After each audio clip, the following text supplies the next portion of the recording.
السلام علیکم ورحمۃ اللہ. وعلیکم السلام ورحمۃ اللہ وبرکاتہ. On Sunday, Waqf No members from Belgium had the honour of having a virtual mulaqat with Hazrat Khalifatul Masih V Ayyadahullah Ta'ala binasrihil Aziz. The Nasirat and Lajna gathered in the Baitul Mujib Mosque in Ukhal, Brussels. The mulaqat began with tilawat, hadith and nazm and was followed by an opportunity for the Waqf No members to ask questions on a range of issues. پیارے حضور، دعا ہے کہ جنگ نہ ہو، لیکن خدا نخواستہ اگر جنگ ہو جاتی ہے تو جنگ کے بعد ہمیں کون سی فصل اگانی چاہیے؟ جنگ کے بعد جو حکومت میں کہے گی نا یہ فصلیں اگاؤ، وہی جو ہر علاقے میں، ہر ملک میں وہاں کے مخصوص حالات کے مطابق فصلیں اگائی جاتی ہیں. ہر فصل ہر جگہ تو نہیں ہو سکتی. یورپ میں سردیاں ہوتی ہیں، یہاں چاول نہیں کاشت ہو سکتا، اور بعض فصلیں ایسی ہیں جو گرم علاقوں میں نہیں ہو سکتی. تو ہر علاقے میں ان کے حالات کے مطابق فصلیں اگائی جاتی ہیں. جو بھی اسٹیپل فوڈ ہے اس کو اگانے کی کوشش کریں گے، وہی لگاؤ گے، جنگ کے بعد ہو یا جنگ سے پہلے. جو لوگ وہاں کھاتے ہیں، جو ان کی اسٹیپل فوڈ ہے، وہی کھانا جو ہے روزمرہ کا، اسی کو انہوں نے کھانا ہے. اس لیے وہی اگائیں گے. اور اس کے لیے اگر حکومت قائم ہے تو حکومت خود ہی رہنمائی کر دے گی کہ کیا اگائیں، اور ذمہ داروں کو خود ہی پتہ ہوتا ہے. بعض دفعہ حکومت پالیسیاں نہیں بناتی تو ذمہ دار خود اپنے حالات کے مطابق فصلیں اگانی شروع کر دیتے ہیں. جنگ عظیم دوم کے بعد رشیا میں بڑی تباہی ہوئی تھی تو روس کے ذمہ دار خود اپنی اپنی فصلیں لگاتے تھے، اور پھر وہ شہر میں لے آتے تھے فصلیں. شہر والوں کو کھانے کو کچھ نہیں ملتا تھا تو وہ شہر کی بنی ہوئی چیزیں بارٹر کے طور پر، وہاں کرنسی نہیں پھر کام آتی تھی، بارٹر ہوتا تھا، ایکسچینج. وہ جنس لے کے آئے اور یہاں سے بازار سے اس کے بدلے میں چیزیں لے کے چلے گئے جو شہروں میں ملتی ہیں. تو اسی طرح کے حالات ہوتے ہیں. پھر جب حالات ہوتے ہیں تو پھر ایڈجسٹ کر لیتا ہے انسان. اور جو کھانے پینے کی چیزیں وہی اکثر کھانے کی عادت ہوتی ہے آپ لوگوں کو، وہی کھانے مقامی لوگ کھاتے ہیں، وہی آپ لگائیں گے، وہی اگائیں گے، اور وہی وہاں بہتر ہو سکتی ہیں. حضور، بیلجیم میں ٹیچر کو اپنے مذہب کو ظاہری طور پہ دکھانا منع ہے. میں ٹیچر بن رہی ہوں اور میرا سوال یہ ہے کہ میں پڑھاتے ہوئے اپنے مذہبی ویلیوز کو کیسے انکارپوریٹ کر سکتی ہوں تاکہ میں اپنے اسٹوڈنٹس اور کو فیلوز کو اپنا مذہب بہتر سمجھا سکوں. ظاہر ہے کلاس میں جو ٹیچر پڑھا رہی ہو تو اس کو اپنا چہرہ دکھانا پڑے گا، ٹھیک ہے، اس کے بغیر تو ان کو سمجھ نہیں آئے گی. اور سیکنڈری اسکول میں پڑھانا ہے یا پرائمری اسکول میں پڑھانا ہے؟ پرائمری اسکول میں. تو وہاں تو ویسے ہی بچے ہوتے ہیں، اس لیے ان کے سامنے تو ویسے ہی کھلے ہو کے آنا پڑے گا تاکہ ان کو سمجھ آئے. ان کو سمجھانا بھی پڑے گا. حیا دار کپڑے ہونے چاہیے اور سر ڈھکا ہونا چاہیے، ہیں. جی حضور. اور اس کے بعد جس طرح مرضی پڑھاؤ، اور اس کو کہہ دو کہ یہ لباس ایسا ہے جو حیا دار ہے، اور میں سمجھتی ہوں کہ اپنی حیا کو قائم کرنے کے لیے میں اس کو پہنوں، قطع نظر اس کے کہ مذہب کیا کہتا ہے. اور مذہب مجھے میرا سکھاتا ہے، وہ یہی سکھاتا ہے کہ حیا دار رہو. اور یہ آج کا مذہب نہیں ہے، یہ تو ہمیشہ سے ہر مذہب کی تعلیم یہی ہے کہ حیا جو ہے وہ قائم رکھو.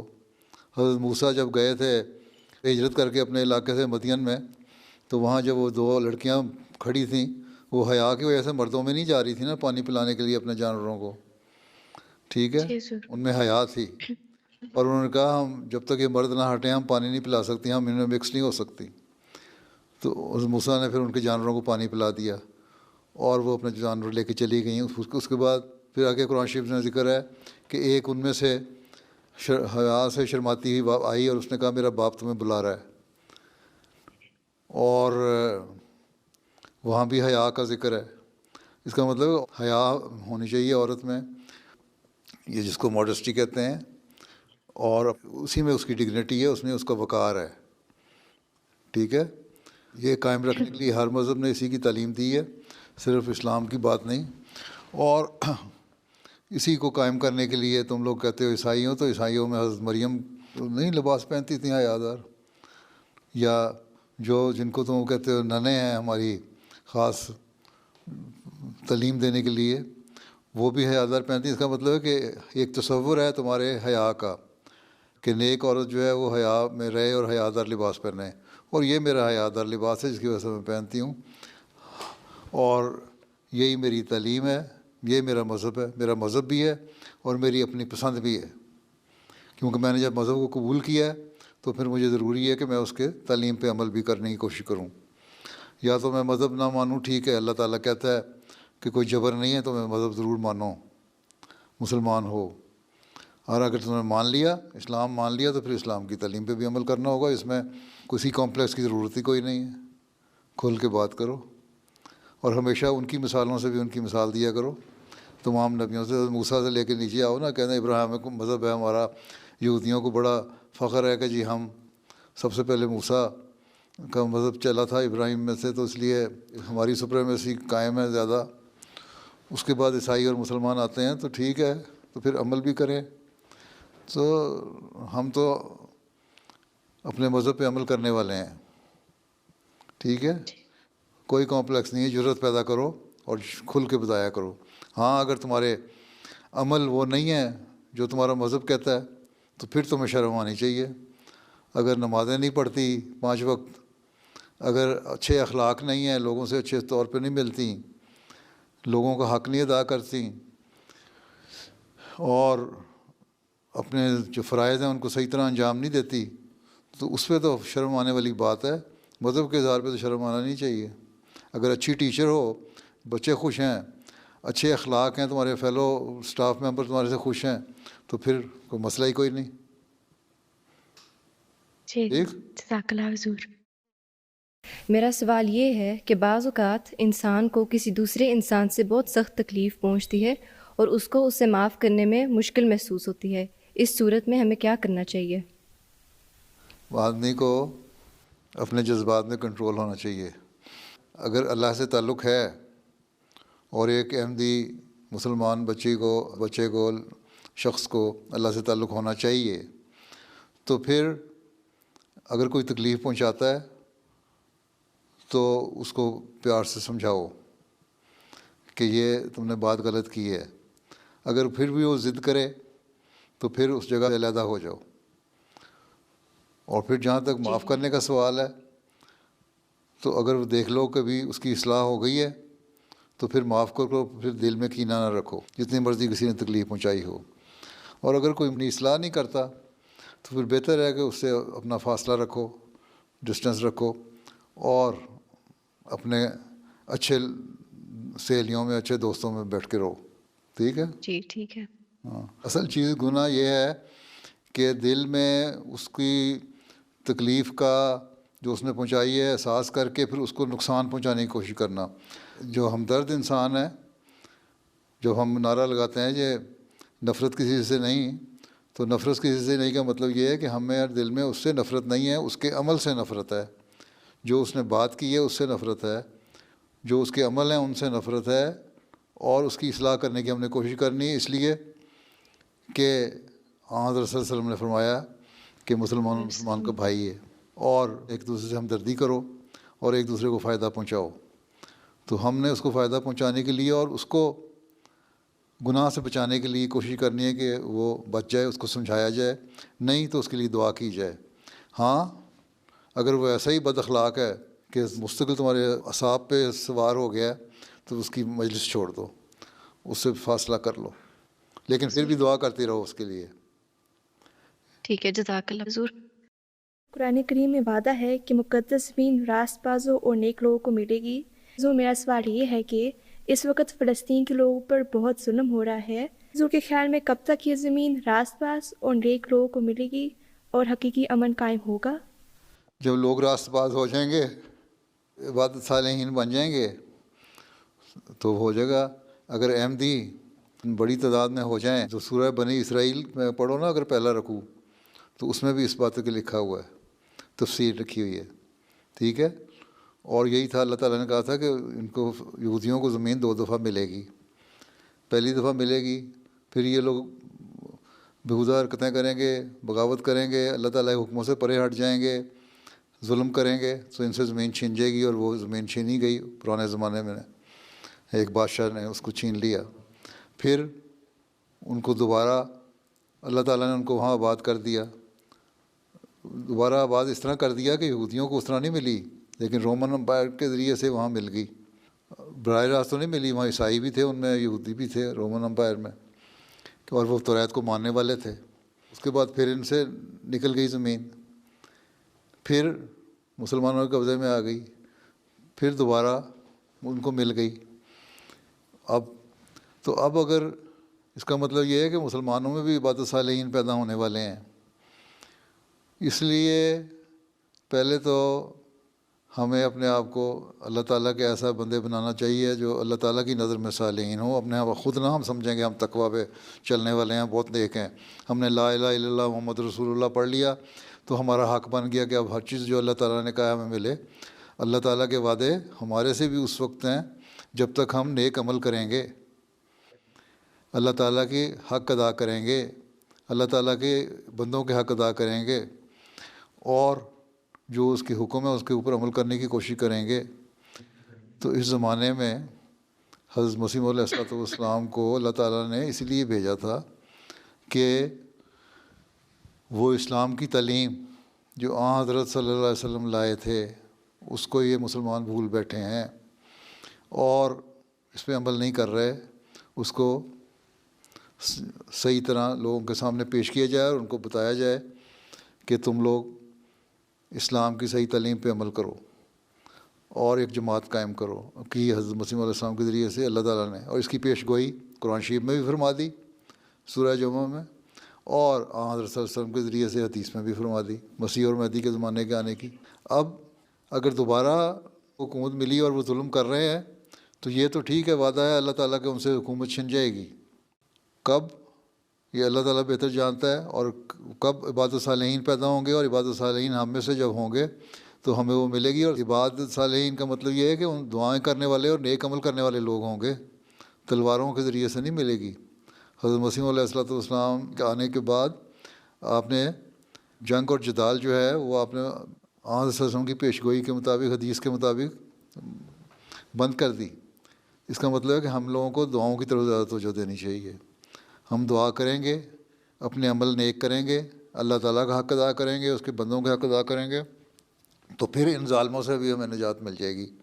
تو فلسطینیوں کو بھی اور عربوں کو بھی اور مسلمانوں کو بھی ہمیں سب کو سوچنا ہوگا کہ عبادت صالحین کس طرح بننا ہے، اور زمانے کے امام کو مان کے اس کی پیچھے چلنے سے بننا ہے، یا کم از کم اتنی حالت پیدا کر لیں کہ اللہ تعالیٰ کو ہمارے عمل پسند آنے لگ جائیں تو زمین واپس ملے گی. لیکن یہ جو ظلم کر رہے ہیں یہ تو ظاہر ہے کہ ان سے ایک وقت میں چھن جائے گی زمین. کب چھنے گی یہ اللہ بہتر جانتا ہے. اور پھر جو نیک لوگ ہوں گے ان کو ملے گی، اور نیک لوگ وہی ہوں گے جو اللہ کا حق ادا کرنے والے ہوں گے. اور اس زمانے میں سمجھتا ہوں کہ ان میں سے زیادہ اکثریت ہوگی جنہوں نے حضرت مسیح علیہ السلام کو مانا ہے. ٹھیک، یہ ظلم جو ہو رہا ہے فلسطینیوں پہ، یہ ظلم ان کو لے بیٹھے گا. یہ تو میں ان کو مختلف ذریعے سے کئی دفعہ پیغام بھیج چکا ہوں. زبور کی میں بھی لکھا ہے یہ بات، اور زبور کی باتیں ہی ہیں جو سورہ انبیاء میں بیان کی گئی ہیں. اور اس کی تفسیر اگر پڑھنی ہے تو میں اردو پڑھنی آتی ہے، تفسیر کبیر میں پڑھ لو، سورہ انبیاء میں بھی، اور بنی اسرائیل کا جو پہلا رکوع ہے اس میں 2 آیتیں ہیں، وہ اس میں تفصیل سے تمہیں پتہ لگ جائے گا. اور اس میں بائبل کے حوالے بھی تمہیں مل جائیں گے کہ بائبل نے کیا کہا تھا یہودیوں کو. ہیں ٹھیک ہے جی، کیونکہ اس وقت تو وقت نہیں، لمبا بیان ہے وہ. اور دونوں حصے پڑھ لینا، سورہ بنی اسرائیل کا پہلا رکوع اور سورہ انبیاء کا یہ. اور اتفاق سے دونوں آیتیں جو ہیں اس کی 2 آیتیں اور اس میں بھی 1 آیت، ان کی تفسیر حضرت مسلم موعود نے بڑی اچھی کی ہوئی ہے. بلکہ لجنا کو چاہیے اس کی نکال کے آیتیں، بلکہ جماعتی طور پہ بھی ان دونوں آیتوں کا، بنی اسرائیل کی اور سورہ انبیاء کی آیت جو ہے تفسیر نکال کے تو چاہیے کہ تقسیم کریں لوگوں میں. آج کل کے حالات میں تو بڑی کنٹمپریری ہے، یہ انگلش اردو میں دونوں میں مل جائے گی. میرا سوال یہ ہے کہ جن بچوں کے ماں باپ چھوٹی عمر میں فوت ہو جاتے ہیں تو خدا تعالیٰ ان بچوں کو آزمائش میں کیوں ڈالتا ہے؟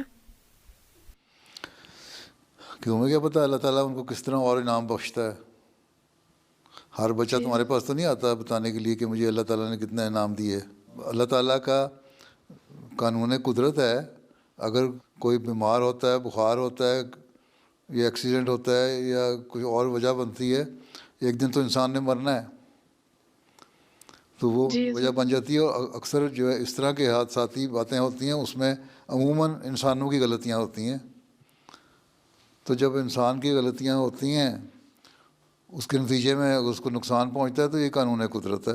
لا آف نیچر یہی ہے نا. اسی لیے اسلام کہتا ہے کہ تم لوگوں پہ فرض ہے کہ جو یتیم بچے ہیں ان کو سنبھالو, ان کی پرورش کرو.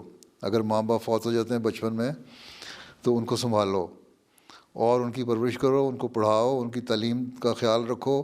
اگر ان کی جائیدادیں ہیں تو قرآن شریف میں یہ بھی لکھا ہے ان کی جائیدادوں کا خیال رکھو, اور جب صحیح عمر کو پہنچ جائیں, جب وہ سنبھال سکیں اپنی جائیداد, اپنے ماں باپ کی پراپرٹی, تو ان کے سپرد کر دو.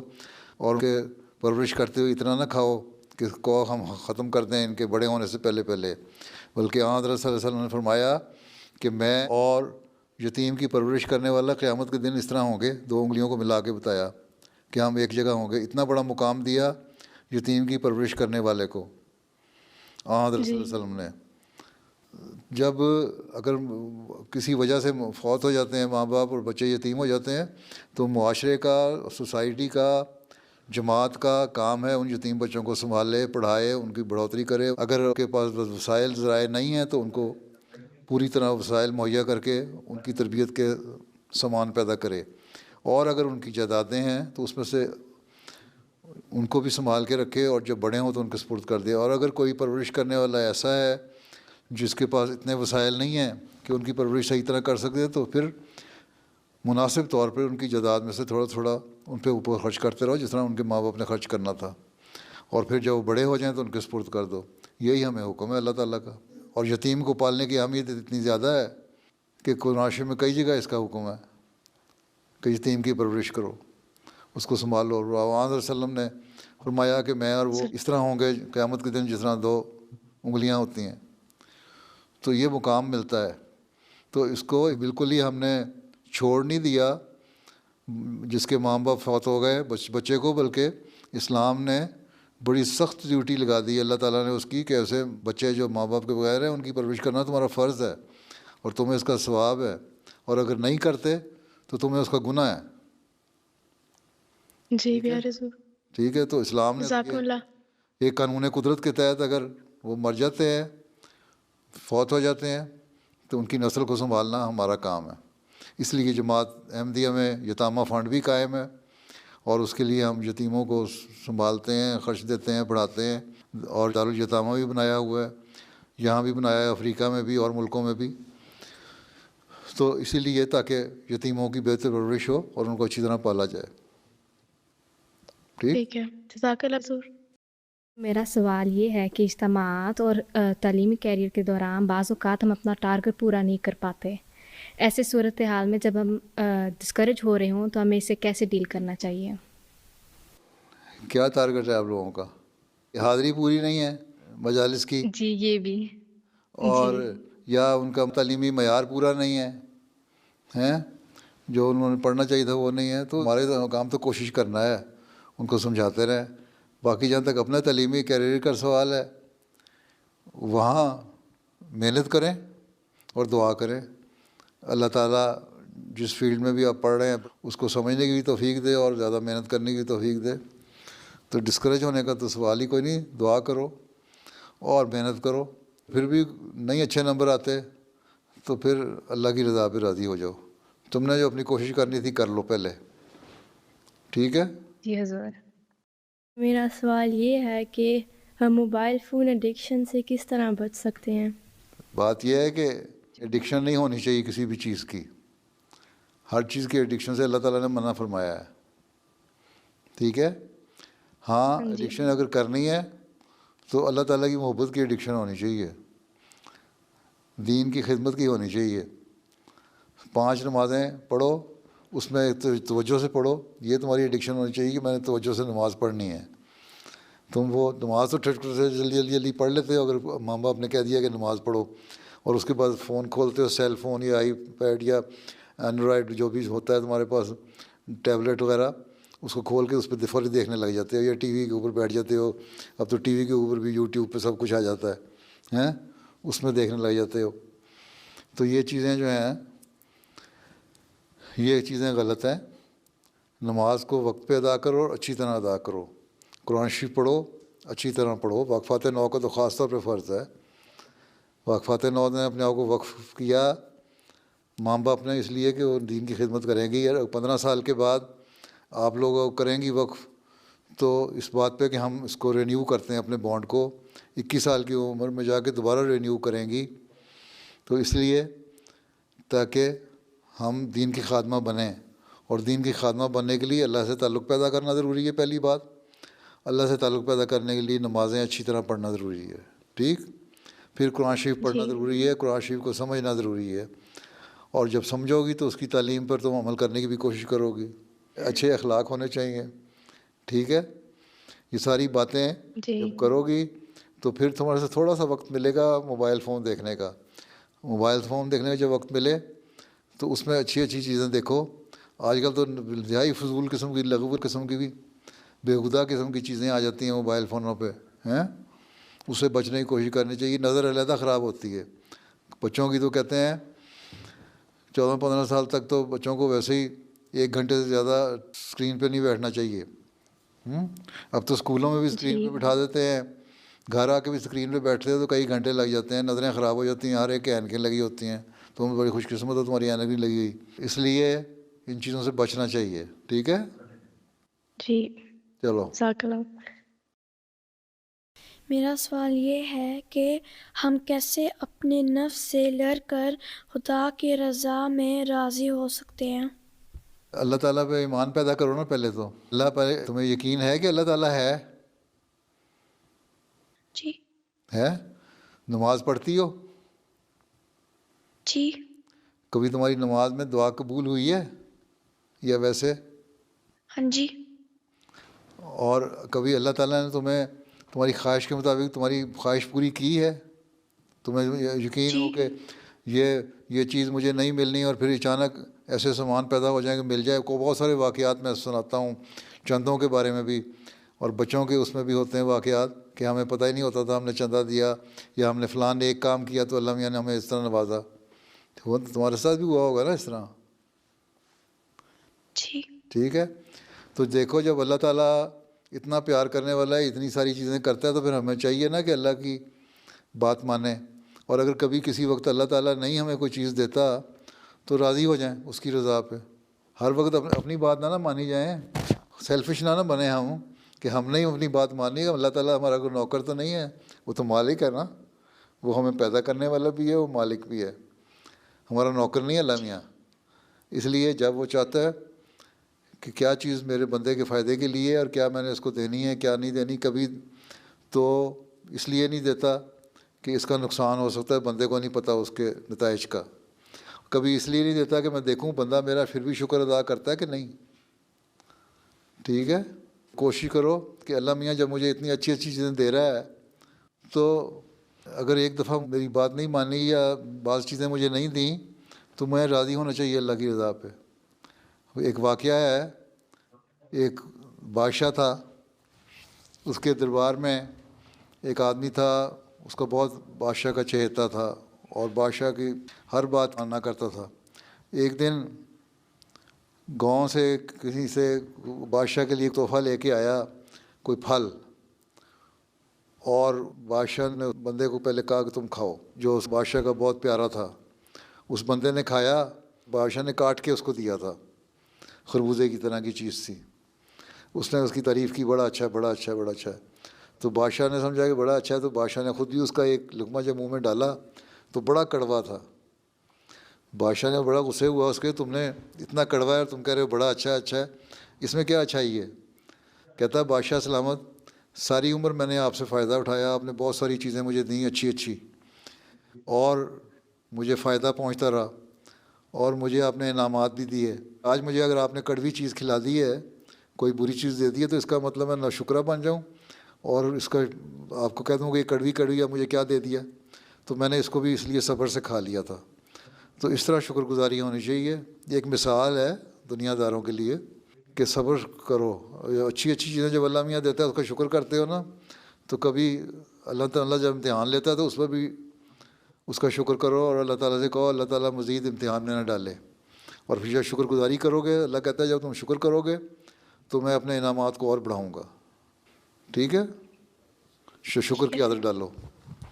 اللہ تعالیٰ سورۃ البقرہ آیت 272 میں فرماتا ہے, تم اگر صدقات کو ظاہر کرو تو یہ بھی عمدہ بات ہے, اور اگر تم انہیں چھپاؤ اور انہیں حاجت مندوں کو دو تو یہ تمہارے لیے بہتر ہے. پیارے حضور, میرا سوال یہ ہے کہ صدقات کو ظاہر کرتے ہوئے دینے میں کیا حکمت ہے؟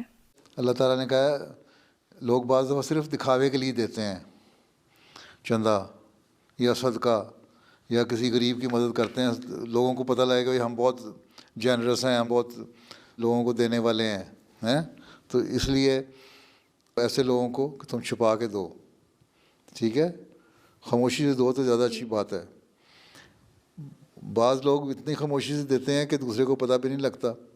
بعض دفعہ بعض معاملات میں دوسرے کو تاریخ پیدا ہوتی ہے چندہ دینے سے. تم نے چندہ دیا مثلا یا صدقہ دیا, اور یا کسی غریب کی مدد کی, یتامہ فنڈ ہے اس میں پیسے دیے جس طرح ابھی ذکر کیا تھا میں نے, تو یتیموں کی مدد کی, تو دوسروں کو بھی خیال پیدا ہوگا, تاریخ پیدا ہوگی کہ ہم بھی دیں. تو تمہارے ظاہر ہو کے دینے سے دوسرے کے اندر نیکی پیدا ہوتی ہے. اگر تم کسی کو صدقہ دیتے ہو, چیریٹی دیتے ہو نا, تو جو تمہاری سہیلی ہے اس کو بھی خیال پیدا ہوگا کہ میری سہیلی نے دیا تو میں بھی دوں. اگر تم چھپ کے دیتی تو اس کو پتہ نہ لگتا, تم نے ظاہر جب دیا تو اس کو پتہ لگ گیا, تو اس نے بھی دیا, اس کو بھی ثواب ہو گیا. تو اس طرح نیکی کی تعریف کرنے کے لیے دینا اچھا ہے. اگر صرف یہ دکھاوے کے لیے ظاہر کرنا ہے تو وہ منع ہے. لیکن اگر اس لیے ظاہر کرنا ہے کہ دوسرے کو نیکی کی تعریف پیدا ہو جائے, میری وجہ سے دوسرے بھی نیک کام کریں, تو یہ اچھی بات ہے. اللہ تعالیٰ کو یہ پسند ہے, اس لیے فرمایا کہ ظاہر کر کے دو تو یہ بھی تمہارے لیے اچھا ہے. اس لیے میں بہت سارے واقعات چندوں کے سناتا رہتا ہوں نا لوگوں کے. وہ اس لیے سناتا ہوں کہ لوگوں کے یہ واقعات سن کے دوسروں کو بھی تاریخ پیدا ہو کہ انہوں نے اگر چندہ دیا اور ان پہ اللہ کا فضل ہوا تو ہم بھی چندہ دیں, ہم پہ بھی اللہ تعالیٰ فضل کرے ہیں. یا صدقہ دیں یا خیرات دیں, یا یتیموں کے لیے دیں, یا مریضوں کے لیے دیں, یا اور کسی کی مدد کے لیے دیں, کسی چیریٹی میں دیں. تو جب ہم اس طرح دیتے ہیں تو دوسروں کو بھی تاریخ پیدا ہوتی ہے, دوسروں کو بھی خیال پیدا ہوتا ہے کہ ہم بھی اس نیکی میں حصہ لیں. اس لیے یہ حکمت ہے کہ بتا کے بھی دینا چاہیے تاکہ دوسروں کو نیکی کی تاریخ پیدا ہو. لیکن اگر دینے والا اس نیت سے دے رہا ہے میری تعریف ہو تو وہ غلط ہے. ٹھیک ہے جی ٹھیک ہے, جزاک اللہ حضور. ٹھیک ہے, السلام علیکم. اللہ حافظ. السلام علیکم ورحمۃ اللہ. وعلیکم السلام ورحمۃ اللہ.